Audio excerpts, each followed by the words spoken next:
Good morning, everyone. My name is Jim Sells and I work for the National Literacy Trust. Thank you for joining us today for this very special event to commemorate Holocaust Memorial Day. As some of you will be aware, Holocaust Memorial Day is the international day on the 27th of January to remember the 6 million Jews murdered during the Holocaust, alongside the millions of people murdered under Nazi persecution of other groups and during more recent genocides in Cambodia, Rwanda, Bosnia, and Darfur. Holocaust Memorial Day is for everyone, and it provides an opportunity to try and bring communities together to remember our common humanity and to commit to standing up to bigotry, hatred, and racism wherever we find it today.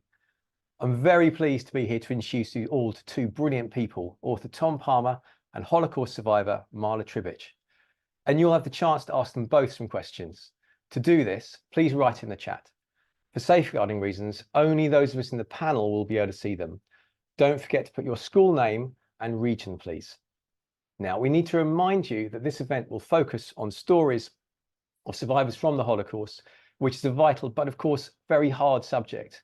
We'll be talking to Marla, who is a Holocaust survivor, and our event is aimed at students aged 10 to 14. So that's years 6 to 9. And for our friends in Scotland, that's P7 to S3. Okay, to start, let's say hello to Tom Palmer. Please do start to put your questions into the chat, or the name of your class, school and region, if you just want to tell everyone that you're here supporting the event. So let's just get Tom in there. Hi, Tom. How are you? Morning. I'm very well. Thank you, Jim. And thank you very much to the Tell us a little bit about yourself and what sort of things you write about, please. So I'm Tom. I'm a children's author, and I've written quite a few books about sport, but more recently I've been writing books about history. Excuse me, particularly the First and Second World War.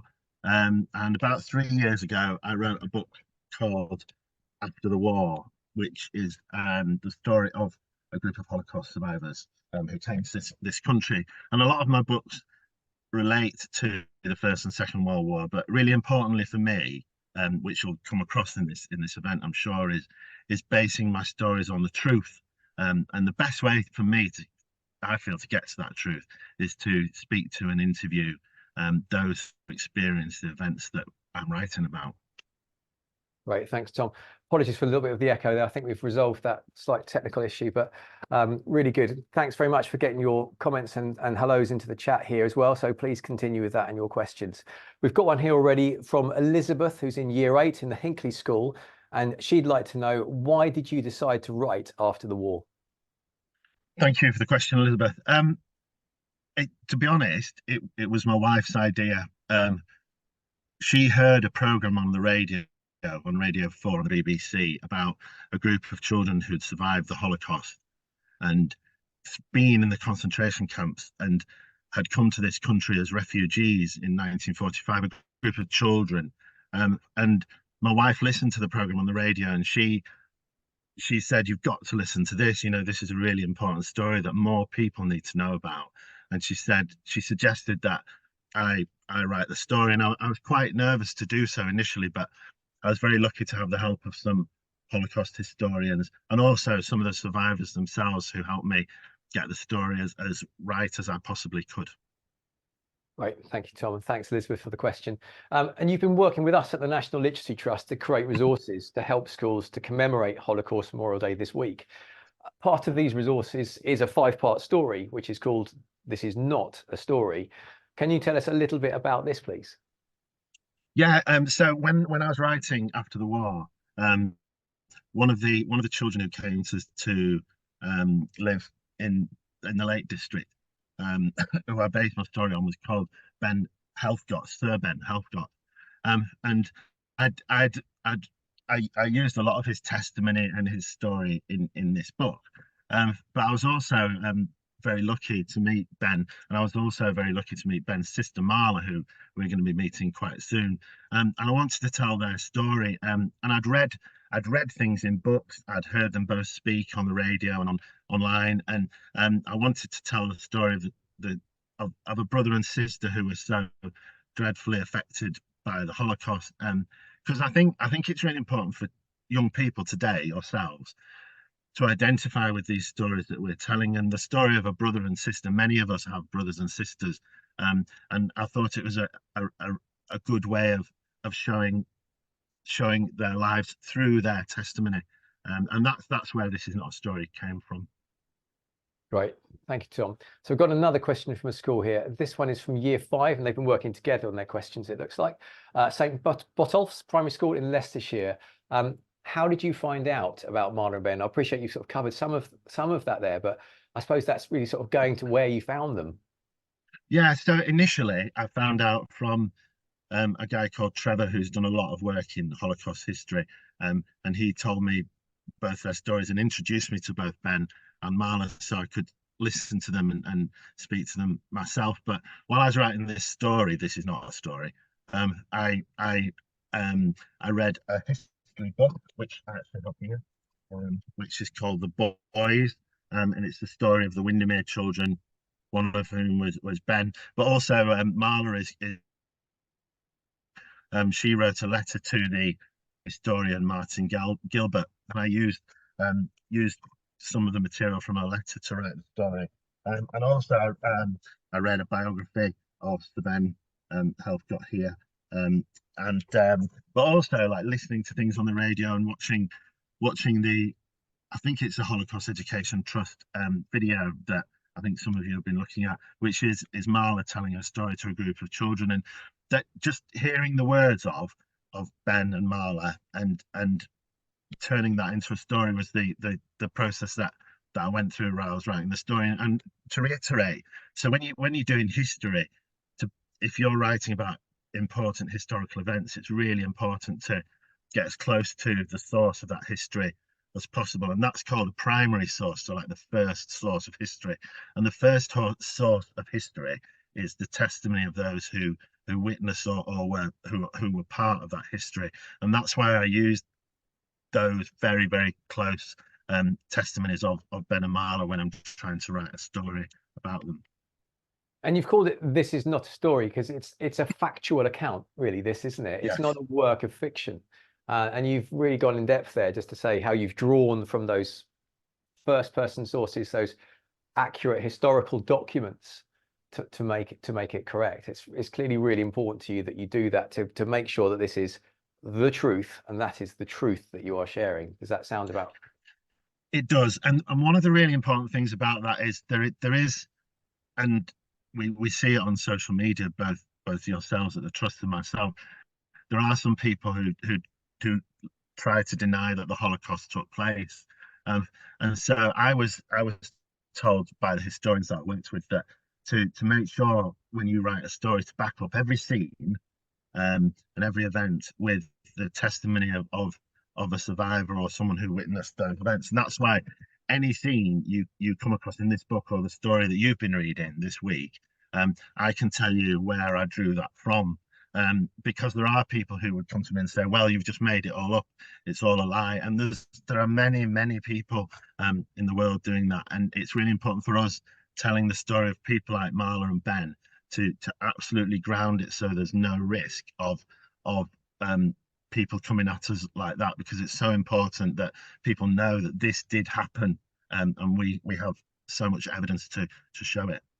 Indeed. And it's really important that when we are writing, and this is good advice from you, Tom, for the students watching here, in terms of ensuring that when they are writing, that they are going to those sources and drawing from them and be able to point to where they come from. And thank you for sharing those truths, because you're right. It's essential that we keep these true stories alive so that people understand what has happened.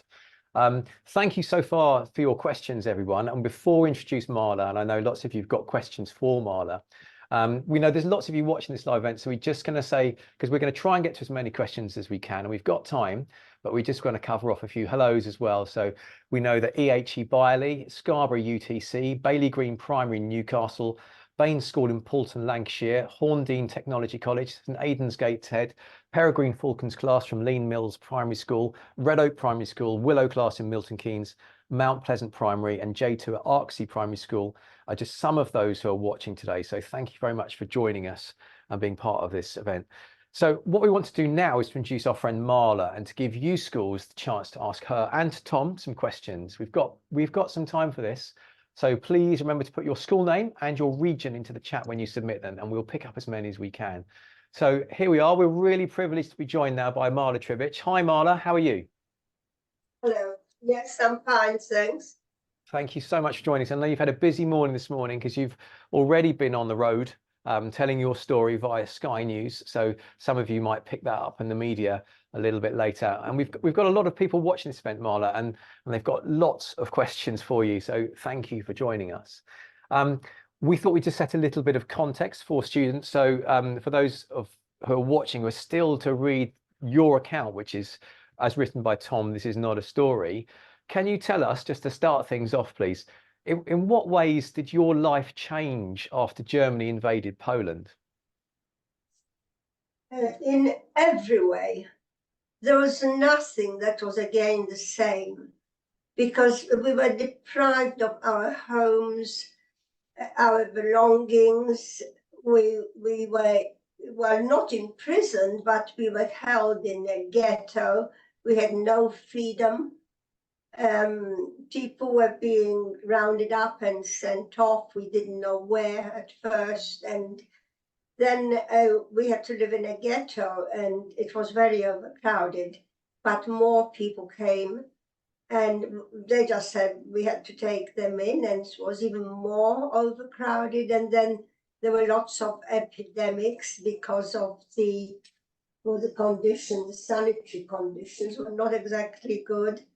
Every part of life was affected. I mean, I no school any longer. We were just held in a ghetto, and we had to do whatever we were told. We had no freedom. Well, okay. Thank you, Marla, for sharing that. Let's ask some questions from schools now.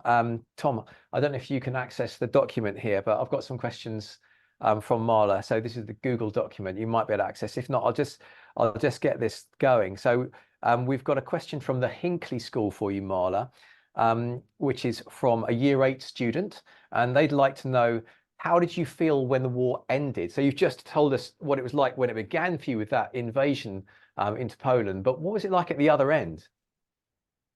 Well, it should have been wonderful. Excuse me.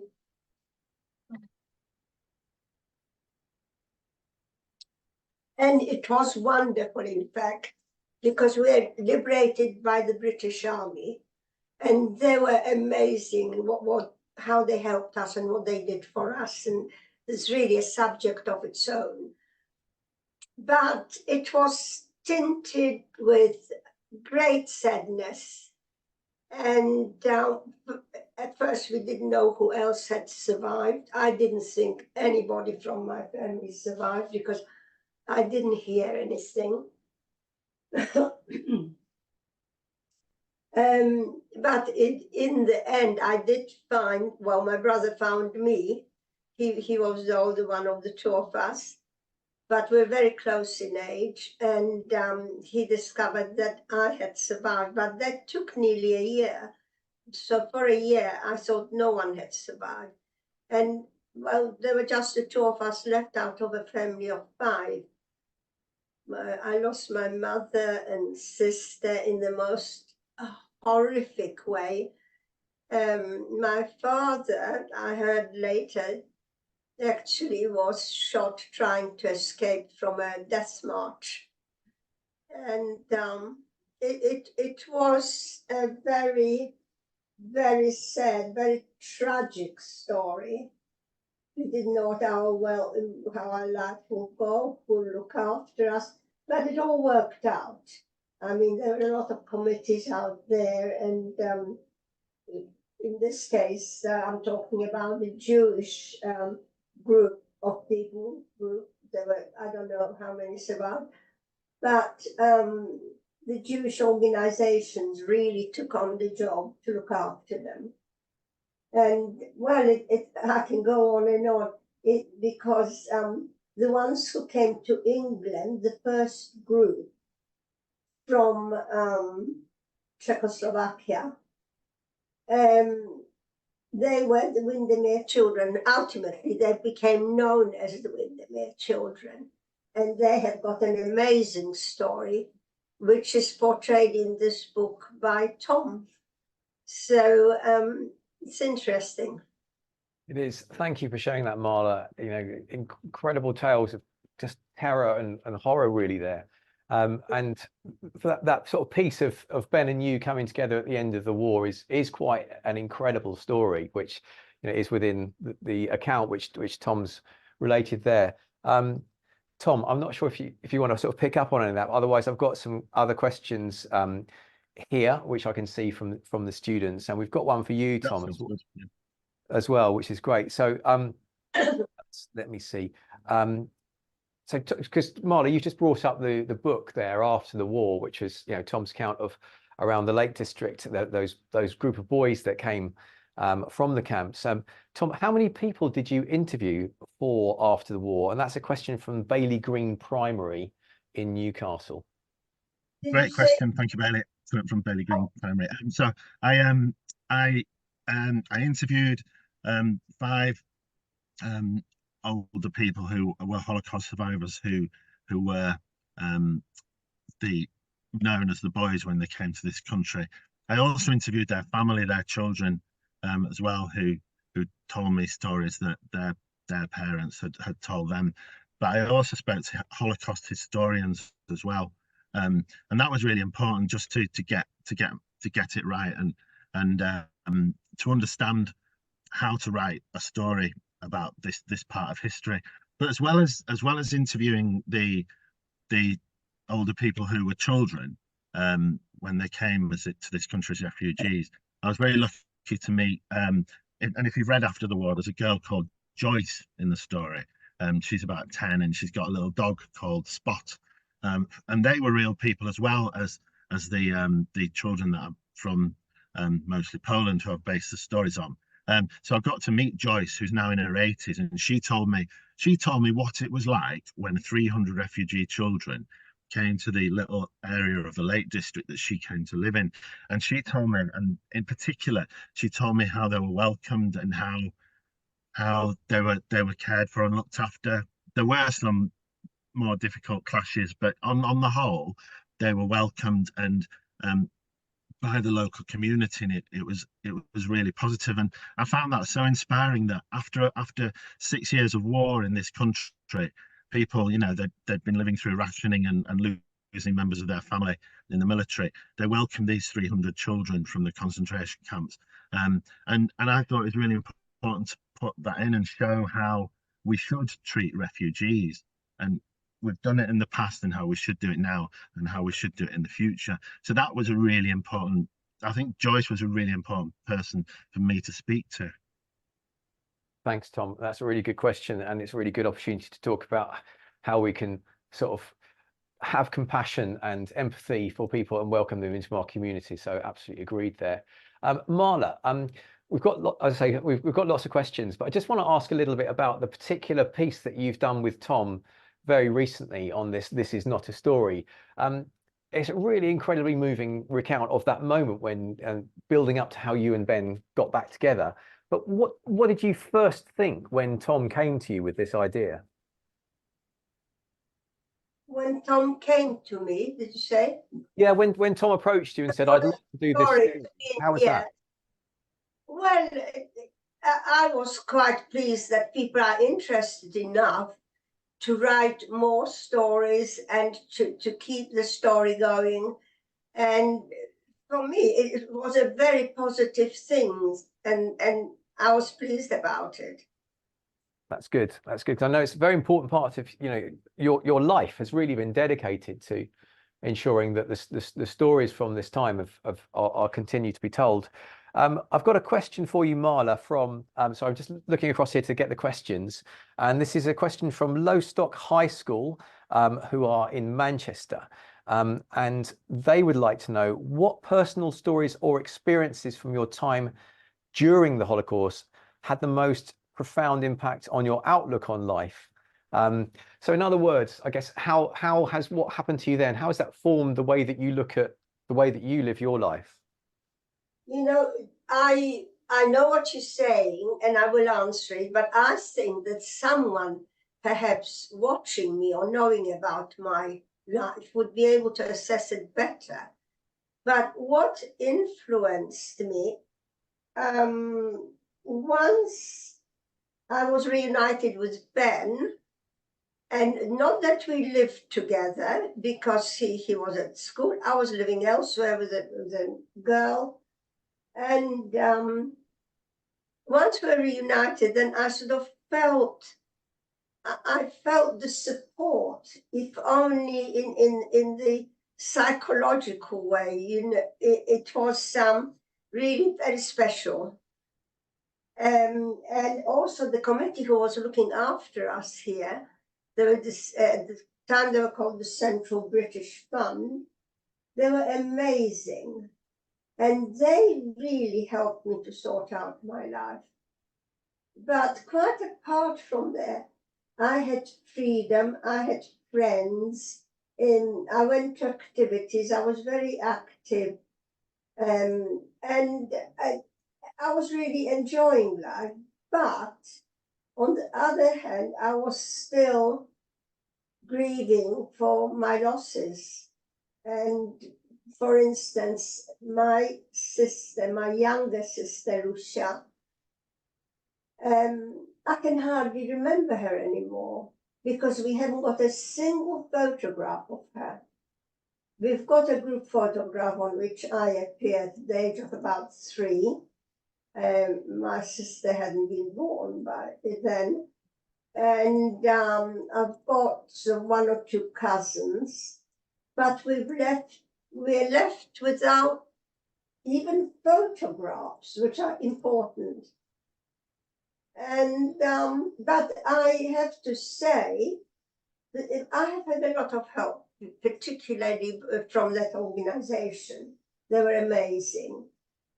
And now it's called the World Jewish Relief. They've changed the name of it, but it's still going. And they're helping people all over the world in all different countries. They're doing amazing work. But at the time, as I remember my time when I arrived in England, it was really very special and very pleasant because I came into a group that I didn't know, but I got to know them. They became my friends, but I was doing things outside. I was actually very active. I think that I wanted to have something now that I'm no longer a prisoner, so to speak. I mean, it's incredible to hear you using the words like special and enjoyment and happiness. And that's, I think, shows how you've managed and clearly been really supported by these organizations that you're referencing here, which is terrific to hear, and the communities that have welcomed you.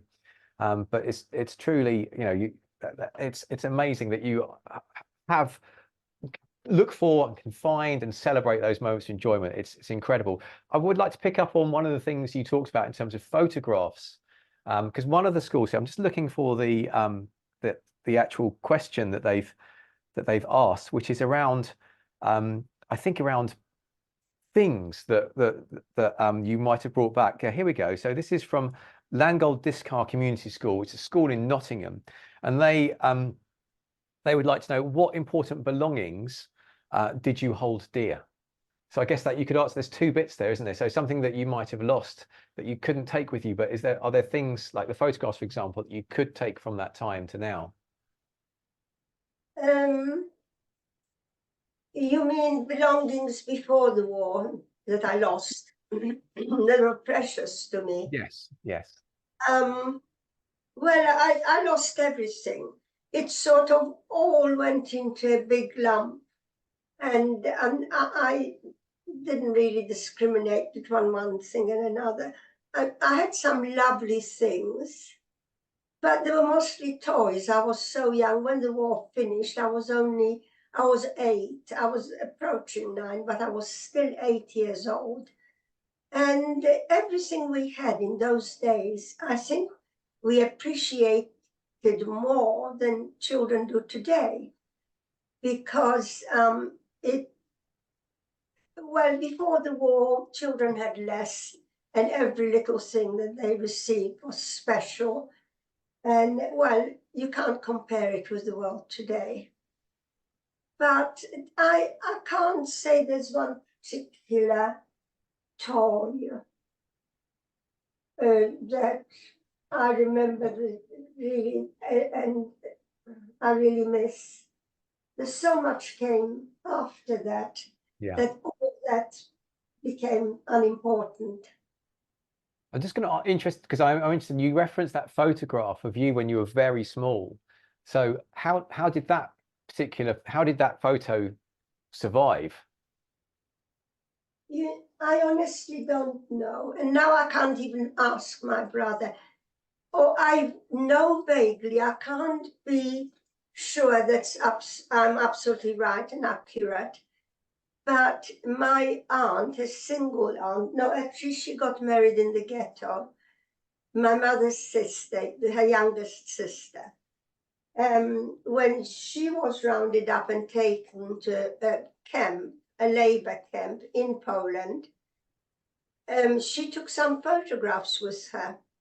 And she's the one, I got to know that quite recently meaning quite a long time ago, but well after the war. So that's how we got that one photograph, a group photograph, which is very precious. Yeah, thank you. And just going to draw from that for a question for Tom here about, again, back to that sort of real thread, true of testimony. Tom, how has it been for you coming to work with Marla, and tell us how you worked with her to shape the story This Is Not a Story? It was really great working with Marla. She's been so kind and generous with her time. Like we spoke on the phone and we emailed, and finally I came round to Marla's house, and we spoke for sort of 2 or 3 hours, didn't we? And I had sort of several questions sort of lined up, and then I think it's really important. I told Marla what was going to be in the story, and then Marla read through a draft of it as well, and that's also really important, that Marla was involved every stage. But it's an honor as a writer, as someone who tries to tell stories from history, to be able to spend time with Marla was like an absolute honor. So thank you, Marla.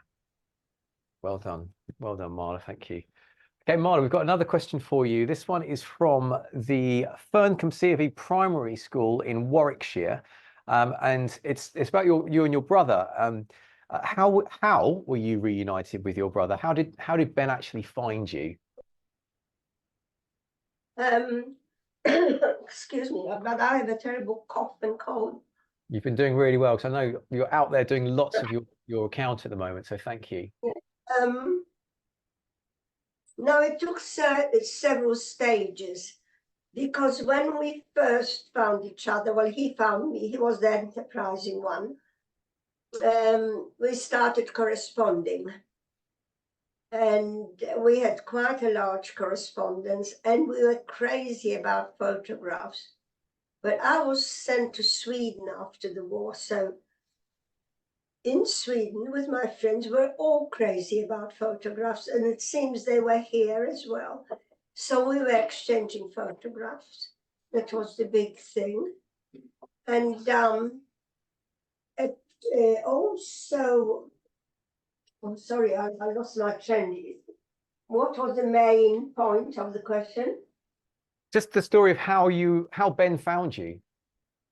Yeah, well, Ben was very enterprising, and he got, I mean, as soon as he was liberated in Theresienstadt, Czechoslovakia, he immediately traveled to Poland to see who's left, because Czechoslovakia is next door. It's not a very long journey, but it took, I don't know how long it took him. After the war, nothing worked. The trains weren't running, and when they were running, they're constantly stopping.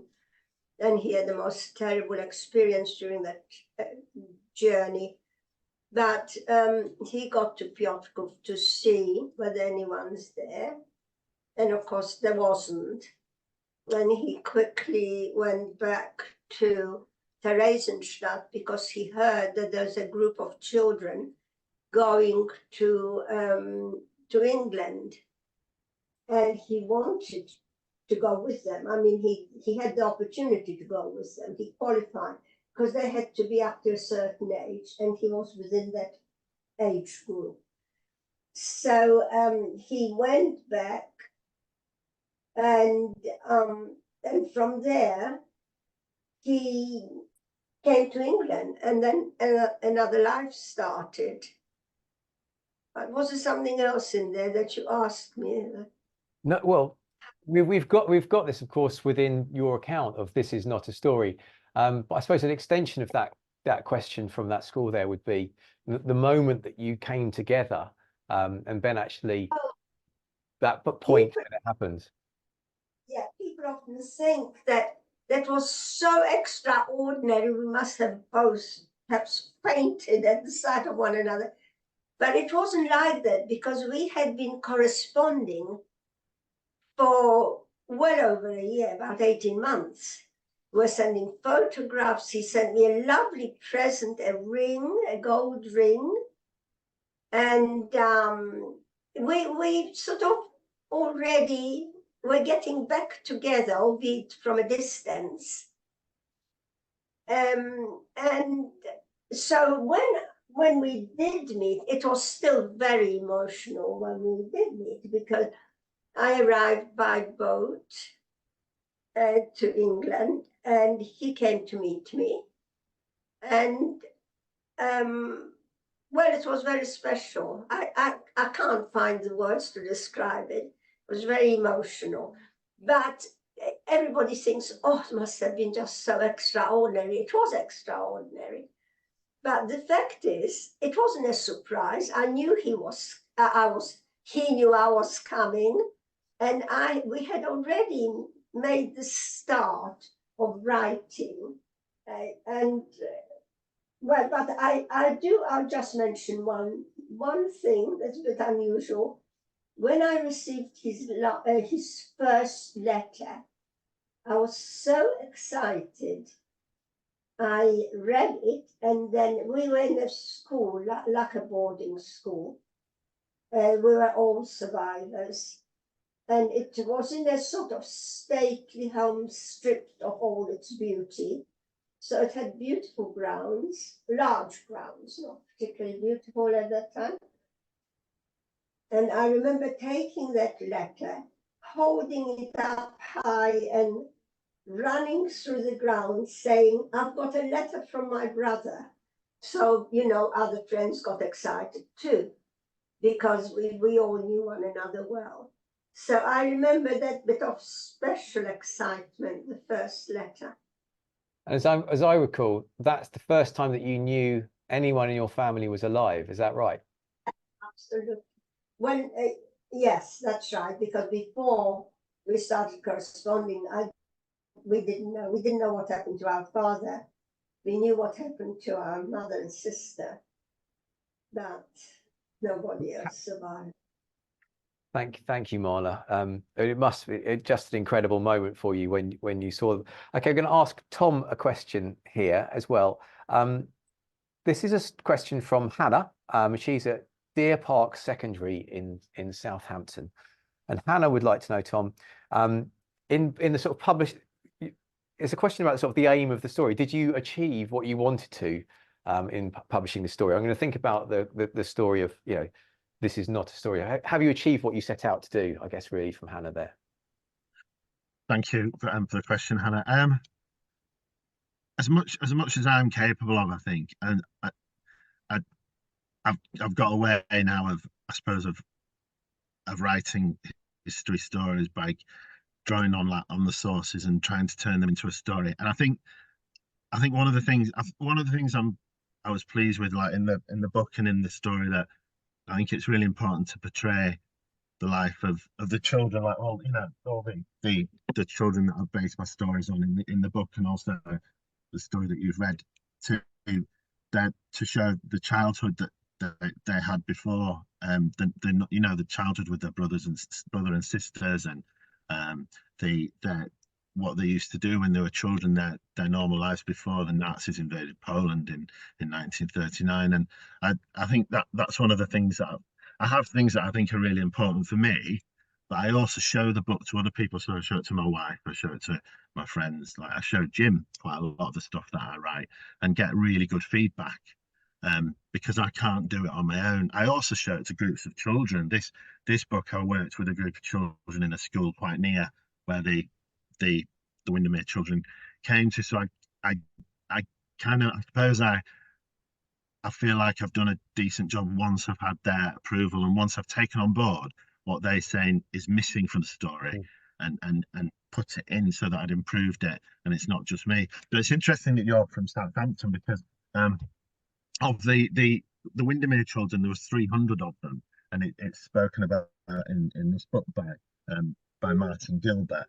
And what happened was the World Jewish Relief that Marla mentioned earlier, they were allowed to bring 1,000 child Holocaust survivors over to this country. They were given visas to allow them to come, and they could only find 372, and 300 of them, 732. 300 of them came to Windermere, but the other large group of them went to Southampton, went to sort of an old house. I don't know loads about it, but they went to Southampton, and some work and research has been done into them as well. So it might be something you want to check out, because that's another story. That's the Windermere children. A lot is known about them because there's been a film made, and there's my book as well. But a lot of them went to Southampton, and and I think Southampton University, or one of the universities in that area, has done quite a lot of research into that group of children too. Just as an aside, if you're in the Hampshire area. Good, thank you, Tom. I mean, just to sort of follow that question through a little bit, in terms of what you would like, or is there something that you would like children who've read and been sharing this story this week? This is not a story. Is there something you'd like them to come away with it? I think often authors will go, would like readers of my book or short story to feel feel differently about something or someone or something. Is there anything like that you are hoping comes through from your story or from Mark's story? Good question. Thanks, Jim. I think it's really important that you've read the story and enjoyed it as a story, and that you've come to understand more the history behind it. Even more, I certainly, having written it, understand the history more, and that's important for me, and I hope that's important for you as well. But also to know that it's based in the truth. I've not made it up. There are some books about the Holocaust and other periods of history which make loads of stuff up, which isn't great because it muddies the waters, really. So that's a really important thing. So that's understanding the past, knowing what the Holocaust was, but also speaking of refugees, about the Windermere children and Marla coming over to this country, like showing how refugees have in the history of this country been treated well. People who are escaping terrible events and circumstances, and that we have to bear that in mind now and in the future. As I said earlier, I suppose, but I think it's really important to repeat it, that we treat people, and there's dreadful things going on around the world, we treat people who come to this country for safety with kindness and not hostility. Yeah, I think it's really coming across from all of us here today about truth, honesty, empathy, compassion, friendship, and welcome. These are the things that are really a lot of what Holocaust Memorial Day is really here to commemorate. Yeah. We've got time for like one or two more questions now, and I've got a couple. I want to just sort of say hello to some of the schools everyone's been really patient and putting in lots of really fantastic questions. So hello to Richmond Hill in South Yorkshire, to Peregrine Falcon's class from Lean Mills Primary School, Lower Pastures School in Lancashire, Blackpool St John's Primary School, Brooklands Primary School in Belfast, to 6B Rockingham J&I School, to St Junior Infant School, St James School in Colchester, St Cuthbert's in Year 6. Hollingworth Primaries wants Tom to know that they love his books, so it's a special acknowledgement from them there for you. We've got Year 6 in Torkington Primary School in Stockport, Merchiston Castle School, St Aidan's in Gateshead, Magellan class, Kiverton Park Meadows School in Rotherham, Courtenay Academy, Year 6 St John the Evangelist Catholic Primary School in Bradford, to L6EW from the British School in the Netherlands. I think they're our most international school on this call at the moment. And Year 6 at Old Bradford's School, and to Fitzjohn's School in North London as well. So thanks ever so much, everyone who are tuning in. I think really we've got, you know, as I say, 1 or 2 questions last here. So I'm going to come back to you here, Marla. We've got Scarborough UTC. This is actually a question to both of you, so please do sort of join in. But let's start with you, Marla, please. What can we learn from the Holocaust in today's world?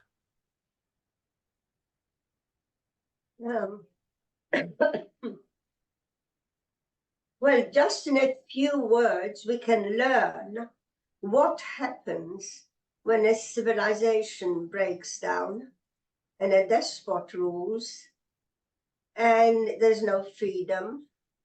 And the rest is self-evident from the Holocaust. And the thing about the Holocaust is that, well, it's a repetition of what I say in a sense, is that Hitler was so ingenious, and he got people so aroused with an idea, he was able to persuade them.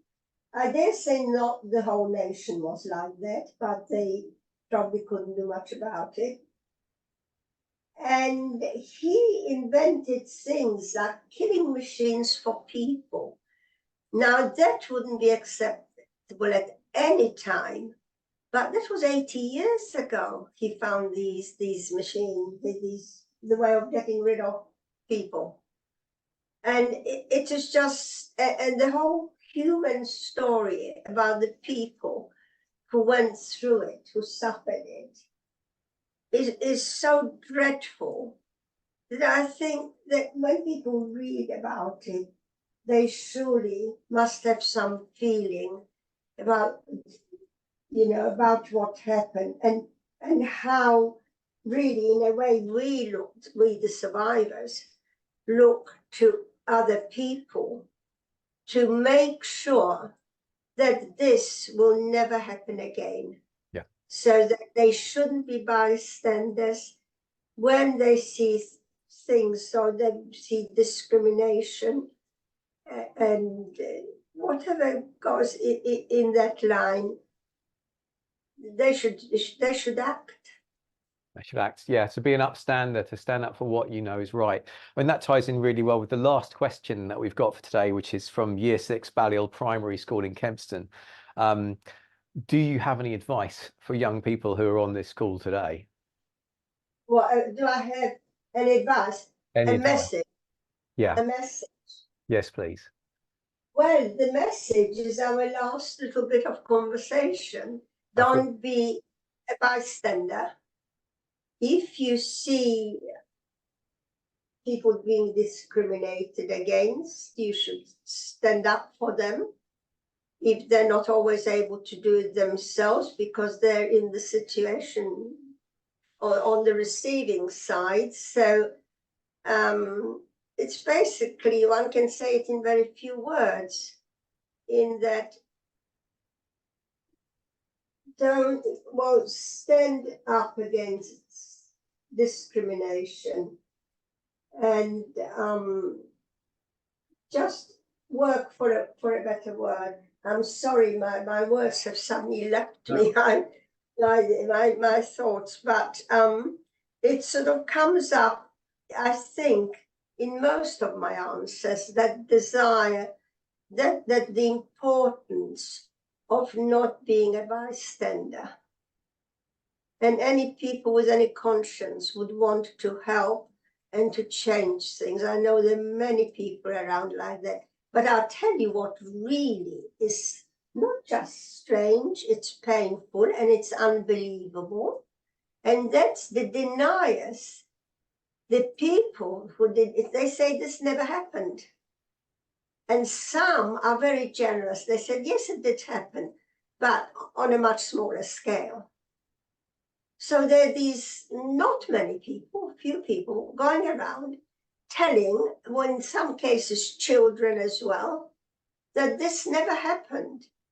I'm thinking, well, who will believe them? But you never know. If they're saying it while there's still Holocaust survivors around, what will they do later?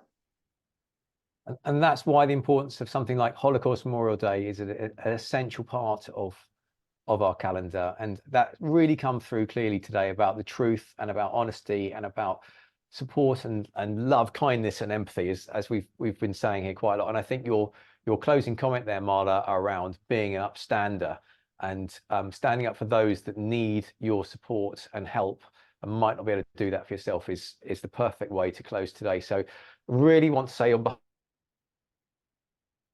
of all the schools here watching today, thank you so much, Marla, for your time. We really appreciate it. And we'd love to talking to you today. And thank you, Tom, as well, for your story, for talking to Marla, to creating that This Is Not a Story. So thank you both so much from all of us here at the National Literacy Trust and those of us watching across the UK and, of course, across the world, it would seem, watching today. So thank you so much. And for those of you watching, we know that lots of you have been listening to and reading This Is Not a Story each day this week. So just as a reminder, for those of you who've yet to read this, you can download this for free from the National Literacy Trust website. So James, if you could just put that link into the chat, please, that'd be great. It's accompanied by free resources to support you to respond with your own piece of writing as well. So we'd like you to send these in to us, and Tom and myself and some colleagues will be reviewing these, and we hope to publish some of them. So some of your responses we'll put online. We'll put the link into the chat for the resources as well, and we'll circulate a follow-up email for those of you watching. A thank you to our funders, who include the Marks Charitable Trust. Marla, you've shouted out to a couple of organisations who've been incredibly supportive of refugees as well. So the Association of Jewish Refugees have been one of those who've helped us put this on today, helped us to create these resources and providing them for free to you schools. So my final thanks here is from all of us here on the panel. Thank you for taking part today, to you schools, asking such brilliant and respectful questions. This has been it is a very hard subject, and it's incredibly important. So take a moment after this to check in on each other, to look after each other, your teachers as well, and make sure that you're all okay. Thank you for joining us. Take care, everyone, and look after yourselves and have a good day. Thank you very much. And thank you, Jim, also for being such a great host. Thank you. Thanks, everyone. Bye.